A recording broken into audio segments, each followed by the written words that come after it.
Oi, eu sou o Ismael, eu tenho 27 anos, eu moro em Porto Alegre e a minha profissão atual é trabalho com teatro de uma forma geral. Eu trabalho como operador de som, como ator, como iluminador, com o que aparecer basicamente. Eu comecei a acompanhar a luta livre, mais ou menos, eu acho que foi por volta de 2008 que a WWE começou a passar no SBT. Nessa época eu procurei em Porto Alegre mesmo, um local onde eu pudesse treinar. E eu acabei conhecendo a equipe que se chamava Titãs do Ringue. Lá eu conheci o Matheus e o Ogro, ou Nefastos e o André. Ou Nefastos e Ogro, Matheus e André, tanto faz. Ahn, e foi mais ou menos esse o meu começo dentro da luta livre. Apesar de eu conhecer propriamente luta livre em 2008, eu já acompanhava muito, ouvia muito e achava muito legal jogos de videogame de luta livre, apesar de eu não saber o que eles eram. E também as revistas Herói, que tinham nos anos 90, que saíam muitas reportagens sobre o Telecat na época ainda que passava na Record. E daí vinha algumas fichas, por exemplo, do Undertaker, do Diesel. E daí o meu começo oficial, o momento luta livre seria em 2008, mas antes disso, digamos que eu já tinha um crush pela luta livre.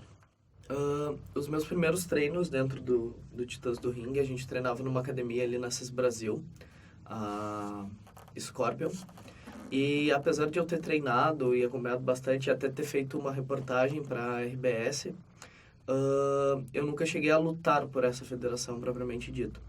Porque teve um momento que eu me afastei por outras questões e também porque eu fui servir no exército. Então eu acabei não acompanhando. Aí ficaram lá o Matheus e o Ogro. E depois que eu saí, o Edu entrou nessa equipe. Algum tempo depois, eles saíram dessa equipe e decidiram fundar o que hoje é a SWU. E eles me ligaram. Nessa época eu também estava saindo do quartel e eu voltei a treinar. Nesses primeiros treinos da SWU, a gente oferecia a eles numa academia da Beno Mendes. E a gente ainda fazia, de uma certa forma, shows em cima de tatame, não em cima do ringue propriamente dito. Uh, o que tirava um pouco dessa contextualização da luta livre em função de cordas e tal. Os nossos treinos também funcionavam de uma forma diferente, eles eram mais livres, digamos assim. Então a gente treinava uma coisa que hoje em dia já está um pouco em desuso, que seria a questão da gente treinar muito golpe em cima de golpe. E, e treinar basicamente a forma, não a execução. O que eu quero dizer com a forma? Então a gente fazia uma fila, uma pessoa aplicava o mesmo golpe 15 vezes em pessoas paradas, mas a gente dificilmente colocava esse golpe ou treinava esse golpe numa prática real do que seria o próprio treino. Então a gente ficava muito em cima da forma e pouco em cima do usar aquilo para contar uma história. Isso inclui daí os primeiros vídeos dentro da própria SWU, que são vídeos basicamente de golpes parados. Alguém pega e toma um golpe, alguém pega e toma um golpe. Então eu acho que esse foi mais ou menos o começo e como eram os nossos primeiros treinos. No primeiro momento, a formação, digamos assim, propriamente da SWU, se deu a partir da ruptura dos guris com Titãs do Ringue. Dos guris que eu digo, o Matheus, o André e o Edu. Nessa época, quando eles romperam, eles queriam produzir algo novo, que na verdade o novo seria porque essa equipe, o Titãs do Ringue, trabalhava muito com telecat ainda na versão quase anos 80, 70, e a gente queria muito mais fazer uma luta livre parecida com o que a WWE estava fazendo naquele atual momento. Então por isso houve essa ruptura. Os guris saíram, me chamaram, eu me aproximei, a gente começou a conversar, começou a treinar. Junto com isso, a gente entrou em contato com o pessoal da SAL, que era a antiga equipe do CID, de Backyard Wrestling. E veio para a equipe o CID e o Bruno Ghostface. Tá? O Ghostface não durou na equipe, foi embora, porque ele tinha uma questão talvez muito mais do backyard, mesmo de fazer aquela coisa em casa. E o CID acabou ficando. A partir daí a gente fundou a SWU. Claro que a gente demorou ainda a fechar a primeira sigla, mas a gente sempre bateu muito que a ideia fosse uma sigla até porque a gente estava pensando no molde WWE, e por uma questão também de ter o W, então, de wrestling. Então, apesar do nosso primeiro nome ter sido PHW, eu acho, não, é PWH, Porto Alegre Hardcore Wrestling, não, é PHW, isso aí.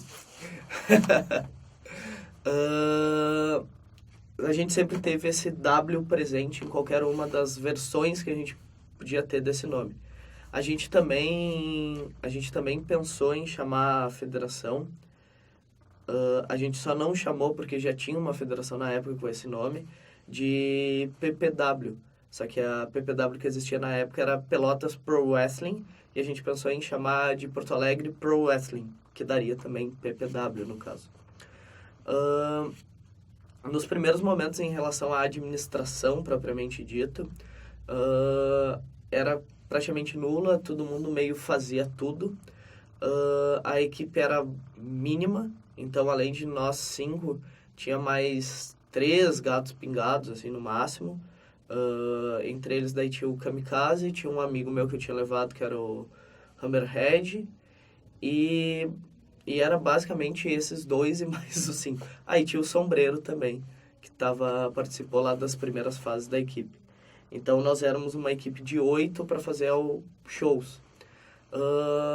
Depois a gente abriu uma primeira turma de treino mais oficial, assim, propriamente dito, as pessoas foram chegando. E foi mais ou menos também quando a gente mudou de academia, quando a gente saiu da Beno Mendes e veio para o centro de Porto Alegre. Então a gente começou a ter uma mudança de pessoas a irem treinar. Referente aos treinos propriamente ditos, no primeiro momento também, nos primeiros treinos, a gente tinha uma preocupação muito pequena com os danos que os golpes poderiam causar a longo prazo. Então a gente pensou sempre muito nesse primeiro momento em treinos que trabalhassem a forma do golpe, que não tivessem tanta preocupação com a saúde e principalmente a gente não tinha a questão, talvez, de contação de história dentro da luta. Tá? A partir mais ou menos um pouco antes, mas se concretizou propriamente dito, quando a gente teve o contato com um lutador que estudou durante algum tempo nos Estados Unidos. Mais ou menos um pouco antes dele, a gente já estava vendo com essa ideia de mudança de treino, mas com a chegada dele a gente conseguiu, digamos, o ponto final para estabilizar isso.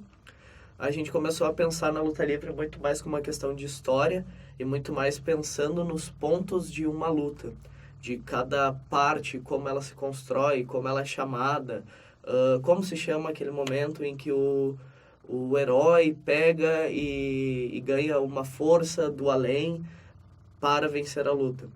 Então, a partir daí, a gente começou a trabalhar com uma mudança de tentar estabilizar melhor essas partes da luta, ou como essa luta é dividida, muito mais do que propriamente os golpes. Claro que, como eu estou dizendo, esses são 2 momentos. Um momento inicial, que talvez a gente precisasse realmente adquirir as técnicas e a perfeita execução, digamos assim, daquilo que a gente estava realizando. Aí a gente foi num segundo momento que a gente precisava, contar essa história que a gente não estava contando, a gente estava executando um monte de movimentos sem contar necessariamente uma história. E num terceiro momento, que é o que está agora, a gente está num momento de juntar essas 2 ideias e colocar ainda mais a questão de trabalho físico, que nunca foi algo muito forte dentro da SW. Devido talvez aos poucos treinos que nós temos durante a semana, e devido também a uma série de questões de realmente tempo de prática. Então, a gente não conseguia estabilizar talvez direito ou organizar de uma forma que a gente conseguisse ter em 2 horas de treino uma parte física sem tirar tempo de uma parte técnica ou de uma parte que talvez fosse mais importante para o show no final do que propriamente o físico. Então eu acho que são basicamente essas as fases que o treino passou. Referente ao primeiro show, eu tenho dois primeiros shows, digamos assim. Um que foi a nossa apresentação, que a gente foi fazer num evento que não tinha gente na programação. E depois, quando esse próprio evento nos chamou para fazer parte da programação do evento. Então, a primeira coisa que a gente fez foi no Game Zone, que era um evento organizado pela Ninja Produtora. E era um evento sobre videogames. Só que eles tinham um concurso do tipo melhor golpe, digamos assim. E daí a galera ia lá, fazia um Hadouken, fazia alguma coisa do gênero. E os guris foram lá no sábado e fizeram daí um golpe de luta livre lá. Eu acho que foi o Edu e o Sombreiro que foram fazer. Aí no domingo, os caras gostaram no sábado e no domingo pediram pra gente fazer uma mini apresentação do que a gente fazia lá. E a gente foi fazer. Só que não tinha tatame, não tinha ringue, não tinha nada. Era tipo um palquinho de madeira e fora do palco de madeira era um monte de brita. Tá? E foi onde a gente fez, digamos, a primeira apresentação oficial. Tá? O que acontece? Primeiro que, como eu disse, a gente não tinha uma preocupação tamanha com a saúde quanto talvez a gente tenha nesse momento. Então aconteceu de subir em cima do palco, por exemplo, e se jogar em alguém fora do palco em cima das britas. Tá? Fora isso, no evento propriamente dito, talvez por causa da madeira do palco, eu acabei fraturando um ombro e o Matheus luxou o mesmo ombro dele em outro golpe. Então terminou o evento e a gente foi os dois pro pronto-socorro, que é uma das melhores histórias que a gente tem, inclusive, porque a gente ficou se sacaneando dentro do pronto-socorro. E esse foi, digamos, o primeiro show, tá? Aí, logo após isso, o nosso primeiro show oficial foi num Anime Bus, se não me falha a memória, dentro do... Foi no Festival do Japão, na real. Isso. E nesse Festival do Japão a gente já tinha uma equipe maior, então a gente estava contando com mais 4 ou 3 lutadores no evento. E o evento foi muito interessante. Interessante por quê? Por 2 motivos. Primeiro que nessa época a gente não tinha ainda, a gente até queria ter, mas a gente não tinha condição de ter, uma equipe de narrador e comentarista. Então, quem comentava, apresentava esses shows era o lutador que não estava lutando naquele dia. Então, teve coisas muito legais, assim, que, nossa, o cara sacou um negócio muito bom. E teve coisas pífias, assim, do tipo, meu Deus, parece uma porta dura lá apresentando o negócio, em certos momentos. Referente aos shows, a gente sempre colocou muita coisa de hardcore nesses shows. A gente não tinha ringue, a gente apresentava nos tatames que a gente conseguia com a academia emprestado e montava e apresentava. Esse primeiro show foi dentro do Coisa da Brigada, ali na Aparício Borges, eu não vou lembrar agora qual o nome, mas é tipo um lugar onde tem vários quartéis da Brigada e tem o Colégio da Brigada, ali também o Tiradentes. E foi muito legal, assim, porque o público aceitou super bem o show que estava sendo apresentado. A gente conseguiu colocar coisas do gênero, tipo, tinha um palco mais alto, devia ter 1 metro, talvez, o palco, pro chão, e várias lutas a gente jogou de cima do palco e foi trabalhar embaixo, perto da plateia, e coisas do gênero. Então foi uma satisfação enorme. O segundo show que a gente fez pro Anime Bus também foi legal, foi na Hebraica. E nesse a gente tem algumas lutas hardcores, assim, que a galera lembra até hoje, inclusive o pessoal que organizou o evento. E é legal tu ver o vídeo, porque tu vê várias reações, assim, da plateia, de coisas que a galera foi realmente pra plateia, foi fazer, e a plateia fica com aquela cara de pavor controlado, sabe? É tipo que, ai meu Deus, tá acontecendo isso, mas tipo, tá, tudo bem, tá acontecendo isso, eles são profissionais, eles sabem o que eles estão fazendo. Então, eu acho que foi esses os nossos primeiros shows, assim, digamos. A nossa mudança do tatame pro ringue se deu principalmente em uma função de concorrência, digamos assim. A nossa concorrência, de uma certa forma, conseguiu um ringue, então a gente, para não ficar atrás, a gente também deu um jeito de comprar um ringue para não perder público. A transição entre um e outro aconteceu de uma forma tranquila, de uma certa forma, assim. Porque apesar da gente treinar em tatame, a gente praticamente imaginava cordas. Então a gente sempre treinou uma questão de correr como se fosse as cordas e voltar. Então a gente não teve tanto problema com isso. Porém, contudo, todavia, o nosso ringue também não tinha cordas tão fortes. Ainda nos dias de hoje, ele não tem cordas que... não tem uma estrutura que resista a tantas coisas. Então, o que acontece é que, apesar da gente ter cordas, que seria o grande diferencial, a gente acabou usando elas muito pouco, apesar da gente ter o ringue. Em função de quedas, propriamente ditas. Tá? O ringue amacia um pouco mais, mas não muito mais do que um tatame, por exemplo, de 30 centímetros, tá? Porque apesar dele ter a parte de madeira, digamos assim, ele tem uma parte de ferro e ele tem um tatame em cima. Então, se a gente pensar, por exemplo, uma questão do ringue e uma questão do tatame num lugar que seja tablado, ele vai ser quase igual. Depende mais da grossura do tatame, propriamente dito, do que de onde ele vai ficar. Porém, contudo, todavia, uma coisa que a gente começou a trabalhar no ringue, que a gente não tinha possibilidade de trabalhar no tatame, e isso foi algo que acrescentou muito em contar histórias no show, é a questão de trabalhar com corners. Corners que são, digamos, os L's do ringue. Então, para trabalho de, principalmente, vilão, os corners são muito importantes de tu usar para trabalhar. E a gente também começou a usar as cordas como armas. Então, são duas coisas que deram uma aumentada no nosso show. A terceira coisa que foi só possível a gente fazer com ringue foi, de uma certa forma, tag teams normais, ou lutas de dupla normal. Por quê?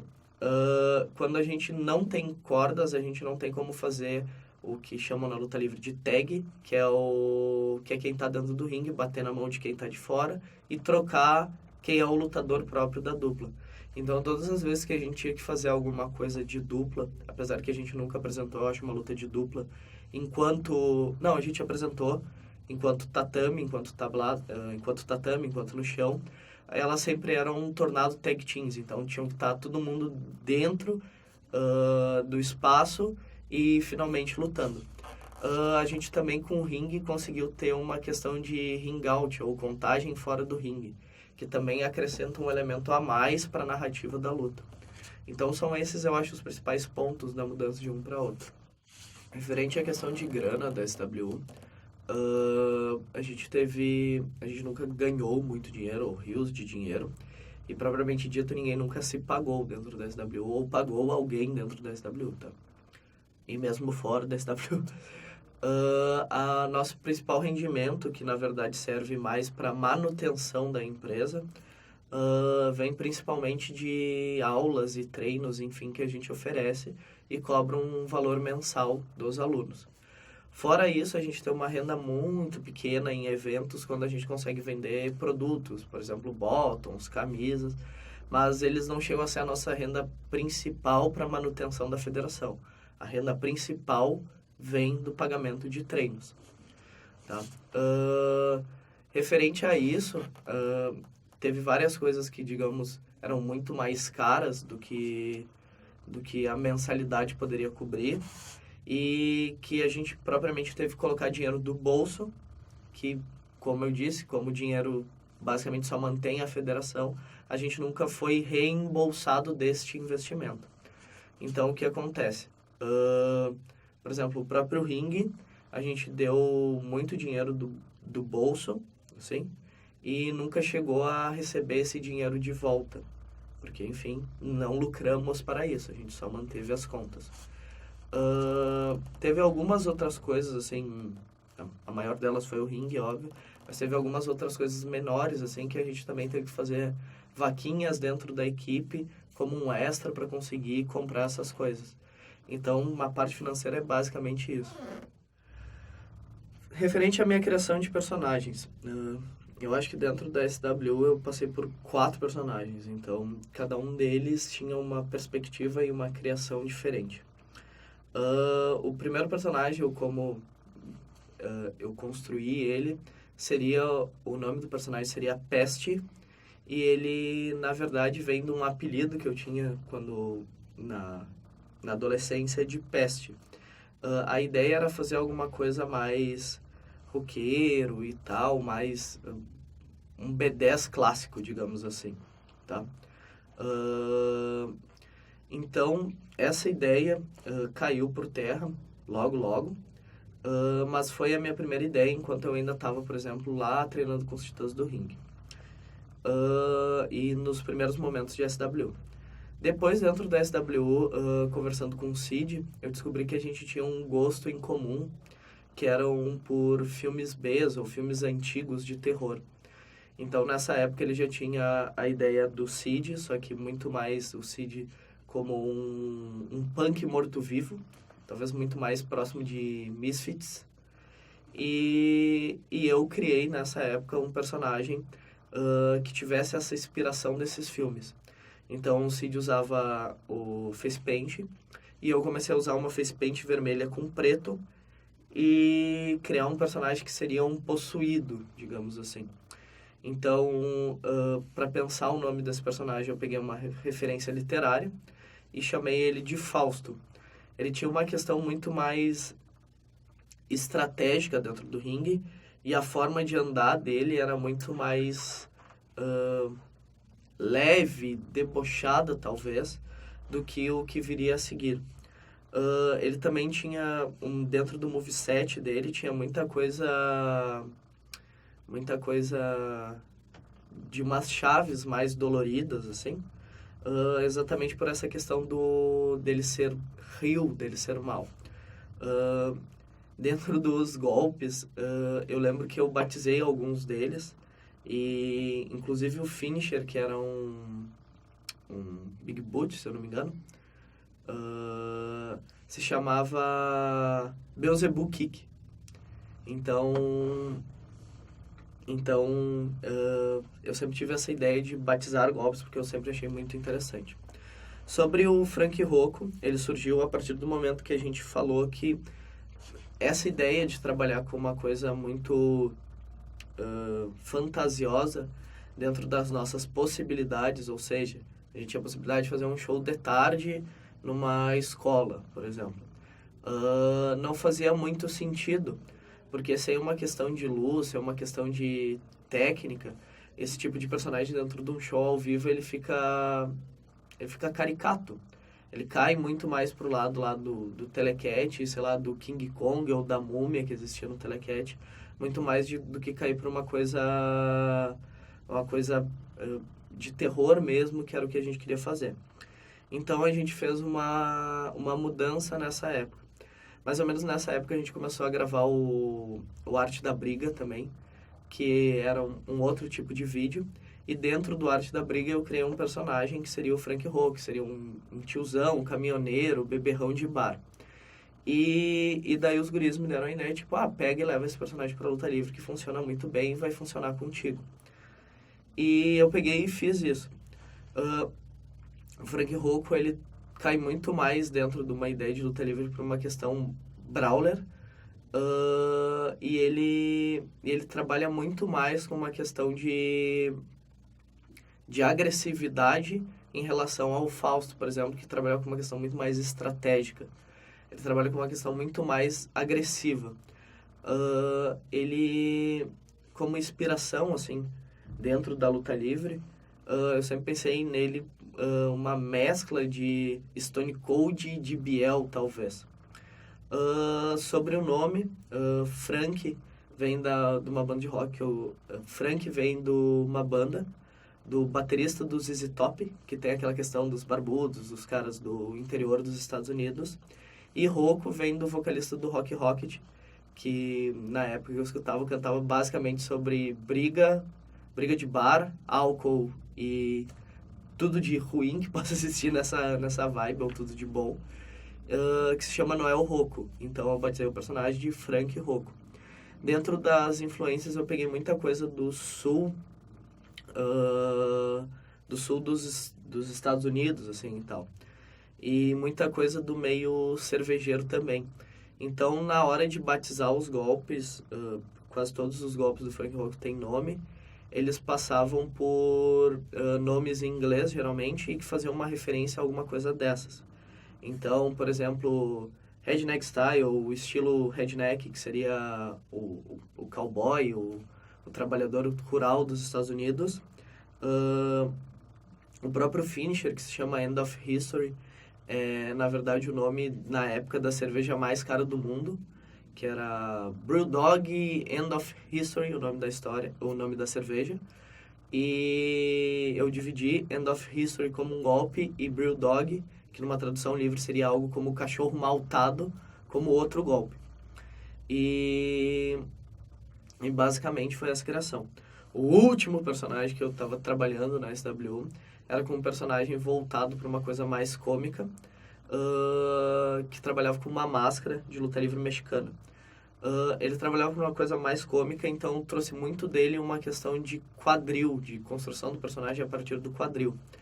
E essa construção daí partia do princípio dele ter um quadril mágico, basicamente, que conseguiria atacar os inimigos, mas que ele também não controlava muito bem. Então, quando se andava, se usava esse quadril rebolando, trazia uma coisa muito mais excêntrica de se andar. Esse personagem, talvez pelas minhas referências mexicanas, a primeira ideia que eu tive para ele, morto e não quis mudar por nada, era batizar ele de Dom Ramon, em homenagem ao grande Seu Madruga, que influenciou muito a minha infância. Então, basicamente são esses os 4 personagens e mais ou menos o que eu trabalhei em cada um deles. Sobre lesões e machucados. Eu vou falar primeiro talvez dos mais leves que eu tive, e depois eu vou falar digamos, os mais graves. Não que eles sejam graves do tipo assim, olha gente, eu não tô andando e tal, não, não é nada disso. Mas que eles são mais sérios em relação aos primeiros. Em relação aos primeiros da luta livre, eu já fiquei com o olho roxo enorme, assim, 2 vezes por um golpe que saiu errado e um pé entrou no meu olho, e a segunda por um tapa bem colocado, digamos assim. Um tapa de verdade no rosto que encaixou do lado de uma veia e daí arrochou o olho todo. Fora isso, num treino já, passando o treino, eu fui dar uma instrução. E como na luta livre a gente trabalha muito com pisões no chão, quando eu fui dar a instrução a pessoa não me viu, deu o pisão no chão e quebrou o meu dedo do meio do pé. Essas são as menores lesões. Sobre as lesões maiores, eu já fraturei o ombro esquerdo com certeza uma vez, tá? Porém, contudo, todavia, eu já bati ele outras vezes, e provavelmente eu devo ter trincado pelo menos ele de novo, só que eu não fui pesquisar isso a fundo, tá? Então, atualmente, eu fraturei o ombro esquerdo, mas eu sinto muita dor em ambos os ombros.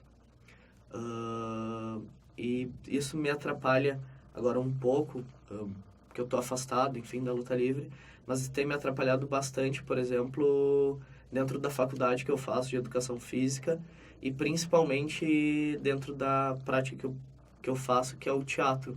Quando eu tenho que fazer coisas mais acrobáticas dentro do teatro, às vezes eu sinto um estiramento dos músculos, principalmente dos ombros, assim.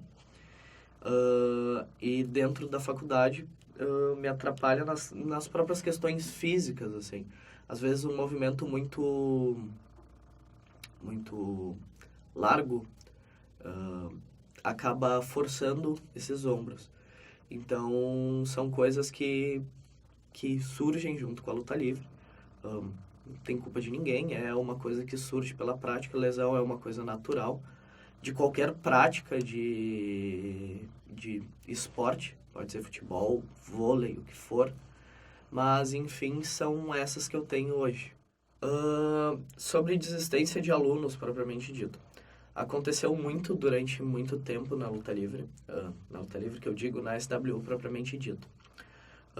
Um dos principais motivos de existência das pessoas, pelo que eu conversei com o pessoal que desistiu, é principalmente em função de lesões, que não necessariamente acontecem na luta livre, mas que a pessoa acaba tendo uma lesão em outro lugar, ou já vem, sei lá, com problema de coluna, e daí quando ela chega na luta livre, que tem muita queda, muita coisa, ela vê que ela não vai conseguir dar conta daquilo.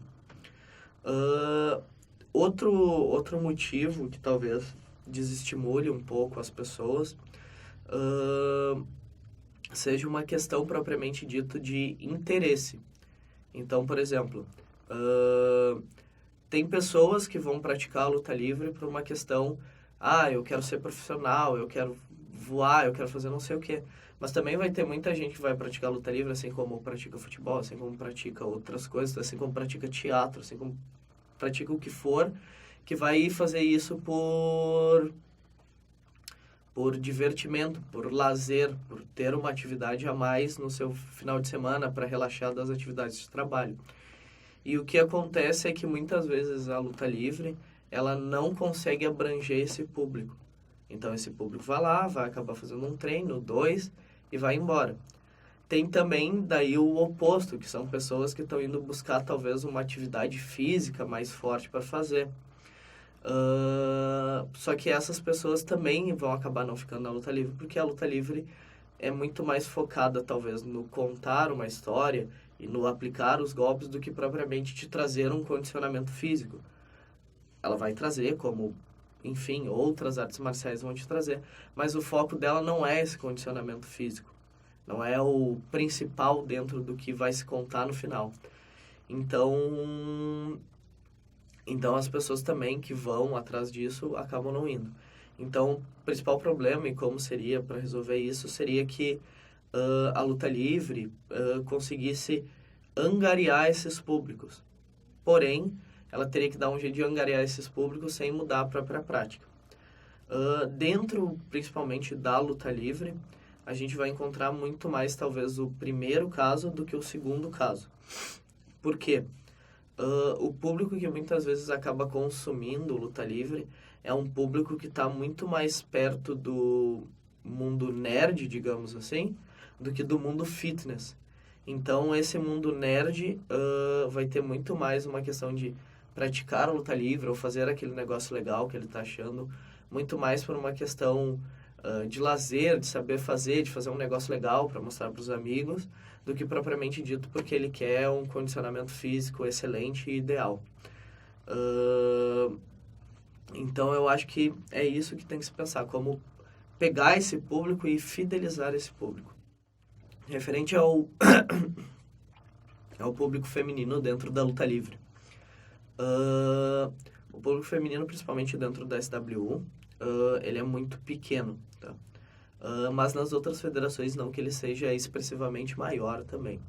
Então, dentro da SWU, atualmente a gente tem, eu acho, 2 ou talvez 3 meninas treinando. E no Brasil, na federação que talvez tenha mais mulheres lutando, a gente vai ver 4, 5 mulheres talvez. Então, o que afasta mulheres da luta livre? Em primeiro lugar, a questão luta. Então, o público feminino, de uma certa forma, é muito distante da ideia de lutas. Então, dentro de qualquer prática de lutas, tu vai ver um número muito pequeno de mulheres. Claro que por uma cultura nacional, talvez, de afastar essas mulheres dessas lutas, por achar isso algo mais masculino, ou que vai masculinizar as mulheres, acaba afastando elas dessa prática. O segundo motivo é, de uma certa forma, porque tem poucas mulheres. Então, o ambiente muitas vezes pode se tornar um ambiente um pouco mais masculino também, do que talvez uma mulher que quisesse treinar e quisesse, estaria aceita dentro daquele lugar. O terceiro motivo é que, apesar de existir luta livre feminina, tipo, em alta dentro dos Estados Unidos, no Japão e coisas do gênero, muitas vezes no Brasil principalmente, muitas vezes essa luta livre não conversa com o universo feminino. Então ela é uma luta feminina de mulheres, mas ela é uma luta feminina que conversa com o universo masculino, mas não conversa com o universo feminino. E na verdade esse também é um grande problema, porque se a gente está partindo do princípio que a luta livre conta histórias, a gente tem que achar um jeito de contar uma história que pegue esse público que a gente quer alcançar. Então, enquanto a gente tiver essa ideia de fazer uma coisa mais masculina em relação ao ciclo de histórias da luta livre, talvez a gente nunca consiga alcançar esse público feminino. Referente a paixões ou por que continuar a luta livre no Brasil. Primeiro lugar, eu acho que esse talvez seja, para mim, a coisa mais importante, é que de uma certa forma tu acaba gerando uma união por interesses, digamos assim. Então tu acaba conhecendo muita gente nesse meio que gosta da mesma coisa que tu achava que fosse muito distante, ou que só tu gostasse, ou que só tu conhecesse.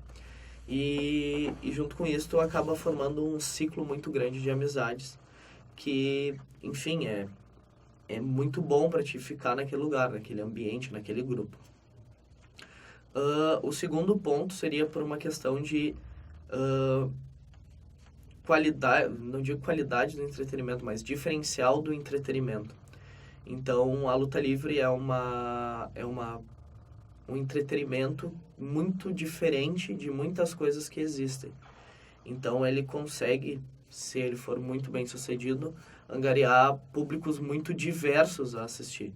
Então, dentro dos shows da SW, a gente já teve, por exemplo, gangue de motoqueiro assistindo o show, assim como a gente teve, sei lá, fã-clube do Mortal Kombat assistindo o show. Então, a gente consegue angariar públicos de nichos muito diferentes. E isso é muito legal também, por essa questão.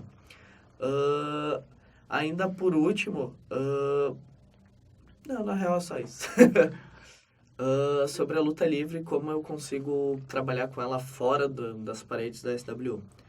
Então, a primeira experiência que eu consegui treinar foi enquanto eu estava fazendo o PIBID num colégio na periferia. E eu fiz uma atividade onde os alunos deveriam fazer uma demonstração de luta, ou qualquer coisa do gênero. E num grupo pequeno eu consegui fazer com eles algumas atividades de luta livre. Atividades que eu digo, eles montaram uma apresentação que fosse muito semelhante à luta livre. Inclusive tinha dropkicks e afins. A segunda questão é dentro do próprio teatro. Atualmente eu estou trabalhando, eu consegui, nas últimas 2 peças que eu trabalhei, eu consegui colocar luta livre. Então, numa primeira, eu consegui colocar socos de luta livre, e realmente eles, dentro de um ambiente teatral fechado, com o público muito perto, ele funciona muito bem, muito, muito, muito bem. E a segunda foi no teatro infantil que eu estou trabalhando agora, em que eu consegui colocar, assim, basicamente umas 6 acrobacias da luta livre dentro da peça, como formas de carregar um outro ator. Então, a luta livre aparece direto na minha vida, fora também da luta livre. E eu acho que isso é o grande interessante, quando tu consegue pegar alguma coisa, digamos, construída e estabelecida, e tu consegue desconstruir ela em outras coisas. Referente aos cinturões da SW, a gente tem 2 cinturões, ou 2 tipos de cinturões. O primeiro seria o hardcore. O hardcore surgiu muito mais num primeiro momento da SW enquanto ringue, que a gente tinha uma questão de trabalhar com hardcore porque ele chamava muito mais a atenção do público. Então a gente organizou o que seria o primeiro evento de hardcore wrestling do Brasil. E para isso a gente criou um cinturão para o vencedor desse torneio. Esse cinturão acabou se tornando, digamos, o cinturão individual da SW, o que a longo prazo, por exemplo, agora, talvez seja um erro, se tu pensar por um lado. Porque a gente mudou a perspectiva da empresa numa questão que, enquanto a gente trabalhasse com hardcore, seria muito violento e a gente teria que aumentar a faixa etária que assiste isso. Então a gente estaria perdendo uma faixa etária. E pensando que o nosso cinturão individual é hardcore, a gente ainda sofre com esse problema, do tipo, estar pensando num show para uma faixa etária que talvez fosse mais nova, mas a gente ainda tem como cinturão individual um cinturão que prega uma modalidade mais para uma faixa etária maior, tá? Esse cinturão nesse momento está comigo, não sei quando vai ser essa entrevista, talvez não esteja mais. Porém, contudo, todavia, esse cinturão já passou pela mão do Morgan e pela mão do Cid. Ele sempre foi disputado em lutas hardcores e geralmente as decisões desse cinturão sempre foram decididas em lutas com 4 lutadores. Depois desse evento a gente nunca mais fez um evento só hardcore para tipo usar esse cinturão de novo para um torneio. Então ele ficou como cinturão principal. O outro cinturão, ou outro tipo de cinturão, seriam os 2 cinturões de dupla, que seriam também por uma questão da gente valorizar as duplas dentro da SW. Porém, contudo, todavia, se a gente pensar também a longo prazo, foi de uma certa forma quase um erro também, porque de uma certa forma a gente tem um número muito pequeno de duplas dentro da SW e mesmo dentro do Brasil a gente tem um número muito pequeno. Então tem poucas pessoas para disputar por esse cinturão. E novamente a gente errou no sentido de talvez ter feito esse cinturão antes de ter feito um cinturão individual que a gente não precisasse disputar hardcore. Então eu acho que são essas as duas questões de cinturão e como eles são. O cinturão de dupla atualmente está com a Total Destruction, não sei até quando sair esse vídeo, se estará. Porém, e eles foram os primeiros campeões, ganharam também num torneio e eu acho que é basicamente isso. A questão de telecat, o que seria o telecat, o que é o Pro Wrestling que a SW prega. O telecat ela é uma modalidade mais antiga, digamos assim, e ela fez muito sucesso no Brasil durante muito tempo, não só no Brasil, no mundo se usava esse tipo de luta. Ela é uma luta muito mais presa, digamos assim, o estilo de luta livre. Então é uma luta livre que tinha muitas chaves no chão, muita troca, e os próprios golpes, eles tinham um impacto muito pequeno. Um impacto que eu digo, um impacto visual, tá?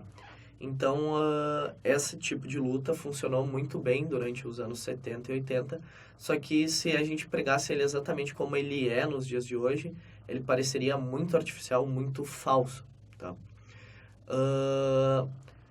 A diferença começa a surgir, e o que a gente faz hoje, que é o Pro Wrestling, vem a partir disso. Numa questão do tipo... a gente trabalha com golpes de mais impacto, a gente diminuiu um pouco esse trabalho de chão e trabalho de chaves. Ele ainda existe, mas ele existe de uma forma muito mais rápida e muito mais... não ficar, sei lá, 5, 7 minutos numa chave só, e sim a gente ter várias transições dentro dessa chave durante esses 7 minutos. O que surgiu, já existia no telecat, mas surgiu mais coisas. Era uma questão aérea, dentro do telecat já se existia muita tesoura voadora, muita coisa do gênero, mas hoje em dia se tem uma mescla muito grande com as tesouras e com os mortais, por exemplo, que se usa na luta livre mexicana, dentro de todo o território. E fora isso, surgiu também uma mudança na questão do personagem, propriamente dito. Então, hoje em dia, dentro da dramaturgia, talvez mundial, e daí eu tô falando isso fora da luta livre, inclusive, não se tem muito espaço para aquele herói tradicional, digamos assim. Então, aquele herói que ele é bom e que faz tudo certinho e que segue à risca todas as coisas. Porque o mundo já entendeu que talvez o herói não seja tão incorruptível assim. Então, isso também influenciou diretamente na construção de herói dentro da luta livre. Que hoje em dia, dentro da luta livre, é muito, muito, muito, não vou dizer que é impossível, mas é muito difícil tu ver um tipo de herói assim, o que era muito comum dentro do Telecat. A pergunta do ano, né, digamos assim.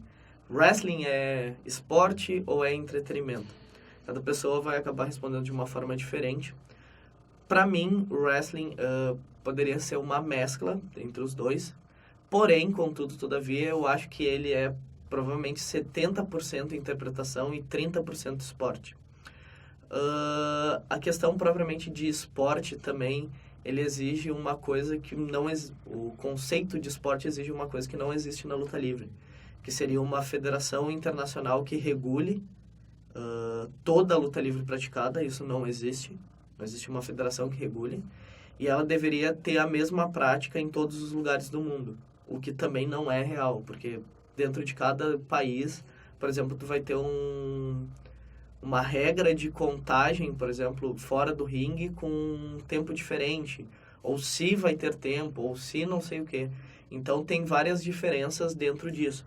Não é, por exemplo, que nem futebol, que é um esporte que ele é praticado igual em todos os lugares do mundo. Isso em âmbito, claro, profissional, eu estou dizendo, né? Não enquanto âmbito de jogo de ambos. Então, luta livre não poderia ser considerado esporte no quesito termo esporte. Ele poderia ser considerado, por exemplo, uma atividade física, um jogo, talvez, uma luta, mas não um esporte. Referente a isso, eu acho que ele é muito mais entretenimento, por uma questão que luta livre, ela depende de uma série de questões além do só o lutar ali. Então, por exemplo, um show de luta livre começa da primeira fala do comentarista até o tchau do próprio comentarista. Então, tudo que acontece nesse meio faz parte dessa atividade. Então, por exemplo, assim, se tiver uma gincana no meio, faz parte dessa atividade. Uma gincana é muito mais entretenimento. A entrada dos lutadores faz parte disso. A música escolhida faz parte disso. Então, ele cai muito mais por uma questão de entretenimento do que de luta, né? Do que de esporte. Fora isso, ele tem uma própria questão do tu estar fazendo sempre, o tempo inteiro, para a plateia, muito mais do que para ti. Que torna ele numa questão muito mais de show do que de evento esportivo, talvez. Então, muitas vezes vai acontecer coisas por exemplo, deixar um lutador caído no chão e o outro ir lá interagir diretamente com a plateia. Só que ele não interage enquanto pessoa, ele interage enquanto personagem. Então, isso torna uma coisa muito mais entretenimento do que esporte. As duas histórias que eu vou contar, eu tenho mais, enfim, mas vamos deixar duas. Não quero comer o tempo de vocês. A primeira delas foi no Anime Buzz de 2016, talvez. O que acontece é o seguinte: ia ter uma Fatal 4-Way pelo troféu de campeão do Anime Buzz. E quem ia fazer essa final seria o Ogro, o Nefastos, o Sombreiro e o Rusher, tá? Porém, contudo, todavia, se vocês já viram esse vídeo, vocês vão ver que o Sombreiro não tá nesse vídeo. Quem tá nesse vídeo sou eu. Então, o que aconteceu? O evento foi no sábado e na quarta-feira a gente tinha treino e o Sombreiro acabou não indo e eu passei a parte dele junto com os guris. Passei toda a luta dele, eu sabia toda a movimentação dele. No sábado ou no domingo, que foi a final do evento, o evento já tinha começado, já estava encaminhando para a luta final e o Sombreiro não chegava, e o Sombreiro não chegava, e o Sombreiro não chegava. Então a galera assim, Ismael, tu vai ter que entrar. E daí eu, tá, ok, beleza, vou ter que entrar, eu acho que é isso, vamos tentar repassar aqui falando e eu vou entrar no lugar do Sombreiro. Só que daí não tinha nada programado, tipo assim, tá, mas por que tu vai entrar no lugar do Sombreiro, o que vai acontecer e tal. Vamos dizer que, sei lá, tu agrediu ele nos bastidores e entrou. Só que não tinha nada pra marcar isso. E daí chamaram um, chamaram outro, quando chamaram o Sombreiro, tocou a música dele, não entrou. E daí nisso eu olhei pro lado e tinha uma cadeira de aço das que a gente usa dentro da luta livre parada assim do meu lado. Aí eu tive a genial ideia de grudar a cadeira no chão com toda a força para emanar no ginásio e dar a ideia de que eu dei uma cadeirada nele, por isso eu entro. Então eu dei a cadeirada, deu um silêncio e logo em seguida eu entrei no lugar do sombreiro. Rolou toda a luta e daí é muito engraçado tu ver a luta porque eu inclusive eu acho inclusive as taunts do sombreiro durante a luta. E eu tenho um moveset que com certeza não é o moveset do Frank Rocco, mas tá lá e eu faço toda a luta. No final chegou o sombreiro, que ficou super chateado, chorou, enfim, por não ter conseguido chegar. Mas é uma história muito divertida de contar. A segunda que aconteceu foi o seguinte, na luta final da minha história com o Nefastos, ou do Frank Rocco com o Nefastos, no meio da luta, eu dei um End of History no Matheus, e logo em seguida eu fui fazer o pin, e daí eu olhei pra minha blusa branca, e ela tava com uma mancha de sangue. E daí, obviamente, a primeira coisa que eu fui fazer foi, tipo, de uma forma discreta, me tocar pra ver onde é que eu tava sangrando. E daí eu vi que não era eu que tava sangrando, que na verdade tinha sido o Matheus que tinha sangrado. E daí eu falei pra ele, tu tá sangrando. Ele prontamente pegou minha camisa, limpou o resto do sangue da testa dele e a gente seguiu a luta. Porém, contudo, todavia, um dos guris que estavam no staff entrou nos bastidores lá e falou pros guris do tipo assim, galera, o Matheus tá sangrando, não sei o que, tá sangrando horrores e tal. E a galera ficou desesperada e já tava arquitetando um plano para entrar no meio da luta e interromper o que tava acontecendo para tipo, não rolar mais sangue e rolar uma super história e, enfim, atrapalhar toda a história que a gente tava contando lá. Graças a Deus, antes de entrar, eles olharam e viram que o Matheus tinha feito um cortezinho na testa e por isso não entrou ninguém. Mas a gente quase teve uma pós-história junto com o que seria o final de uma feud. A última história que eu tenho pra contar, eu disse que ia contar duas, desculpa, é a história do Animatinga que a gente fez em 2016, provavelmente também, em que a gente fez uma luta de dupla e a ideia é que o Cid ia fazer uma técnica que se chama na luta livre de blading, que é basicamente pegar uma gilete e tu fazer um corte superficial para dizer que tu tá sangrando, tá? Numa luta hardcore. Enfim, a gente fez a luta, tava indo e eu fiz o negócio que era tipo forçar a testa dele com um garfo. E depois ele saiu pro lado para fazer o corte com a gilete que ele estava escondido. O problema é que quando ele foi fazer, a gilete não estava cortando. Então ele não conseguiu fazer um corte superficial. Então ele pegou a gilete e literalmente abriu a testa. Quando ele levantou do lugar onde ele estava, ele já estava com a cara, que ele na época pintava branca, vermelha de sangue que tinha jorrado, assim. E as crianças que estavam no lugar ficaram tudo apavoradas. Tipo, ai meu Deus, ele sangrou, tarará, não sei o quê. A gente seguiu a luta. E foi, talvez não, eu tenho certeza, foi a luta que teve mais sangue dentro da SW na vida. Porque ele caiu muito sangue dele. A gente usava uma lona amarela, a lona foi pro lixo direto de tanto sangue. A camisa que eu usei pra lutar, que era branca, foi pro lixo também, que também tava praticamente vermelha. E pra vocês terem noção de quanto sangue tinha, teve uma hora que eu fui levantar ele do chão com as duas mãos, tipo assim. E daí, no que eu levantei, fez uma poça de sangue na minha mão, de tanto sangue que jorrava da testa dele. Bom, enfim, terminou-se a luta, eles ganharam, e subiu todo mundo pros bastidores. Só que daí a gente subiu pros bastidores e o Morgan, que tinha lutado, tinha cortado alguma coisa com arame farpado. Eu tinha dado um tapa numa cadeira cheia de taxinha, tava com taxinha na mão, e uma tinha entrado atravessada num nervo. Aí tava eu tentando tirar o rano. O Cid com a cara sangrando e as pessoas tentando estancar o sangue. E o Edu conversando com a diretora da escola, tipo, dizendo, não, foi tudo planejado, foi um acidente que aconteceu, ele cortou a testa porque a gente errou um golpe. Não foi um negócio que a gente, tipo, super planejou de fazer, aconteceu sem querer. E apesar de ter jorrado todo esse sangue do Cid, foi muito engraçado que a gente foi embora e ficaram as crianças, perguntaram para todos os lutadores, eu acho, que estavam no evento, perguntaram, não, mas não é sangue, né, tio? É tinta? É tinta, não é tinta? É tinta, não é tinta? E a gente ficava meio assim de responder ou não que era sangue, que era tinta, o que que era. Mas até hoje algumas crianças lá ficaram com essa dúvida, é sangue, é tinta, é o quê? Porque a gente acabou não respondendo. É isso.